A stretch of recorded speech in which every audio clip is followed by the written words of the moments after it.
मैं तुम्हें जाने नहीं दूंगा, मैं तुम्हें पढ़ने नहीं दूंगा, मैं तुम्हें सोने नहीं दूंगा। इस लेसन के अंदर हम सीखने जा रहे हैं कि कैसे ऐसे फ़िक्रात अंग्रेज़ी ज़ुबान में बोले जाते हैं।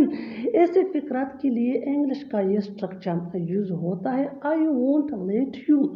इसके बाद आ जाया करेगा V1 यानी first form of verb. First form of verb के बाद हमें लिखना पड़ेगा अदर वर्ड्स अगर है तो। वोंट ये विल नॉट का शॉर्ट फॉर्म है। इस स्ट्रक्चर को अच्छी तरह समझने के लिए आइए मिलकर आगे बढ़ते हैं। मैं तुम्हें जाने नहीं दूंगा, I won't let you go, I won't let you go.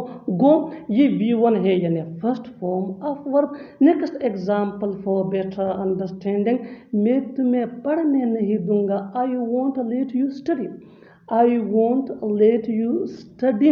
I won't let you study mean मैं तुम्हें पढ़ने नहीं दूंगा, ठीक है ना। Next example for better understanding, मैं तुम्हें सोने नहीं दूंगा, I won't let you sleep, I won't let you sleep. बिल्कुल हम इस स्ट्रक्चर को स्टेप बाय स्टेप फॉलो कर रहे हैं। आप भी इस स्ट्रक्चर की मदद से सीख सकते हैं, बना सकते हैं।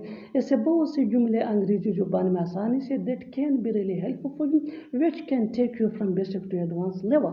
Keep this point in your mind that जितना ज़्यादा प्रैक्टिस करोगे उतना ही जल्दी इंग्लिश सीख जाओगे। अच्छी तरह समझने के लिए आइए मिलकर आगे बढ़ते हैं। मैं तुम्हें खेलने नहीं दूंगा, मैं तुम्हें खेलने नहीं दूंगा, आई वोंट लेट यू। यहाँ तक हमारा फ़िक्रा इतना सा हो गया प्ले। इसके साथ ही हमारा फ़िक्रा मुकम्मल हो जाता है। आई वोंट लेट यू प्ले, मैं तुम्हें खेलने नहीं दूंगा। और आखिर में ये सेंटेंस आपके लिए कमेंट सेक्शन में इसका जवाब ज़रूर देना। मैं तुम्हें यहाँ रहने नहीं दूंगा, मैं तुम्हें यहाँ रहने नहीं दूंगा। Subscribe to English PS for more advance English sentence structure.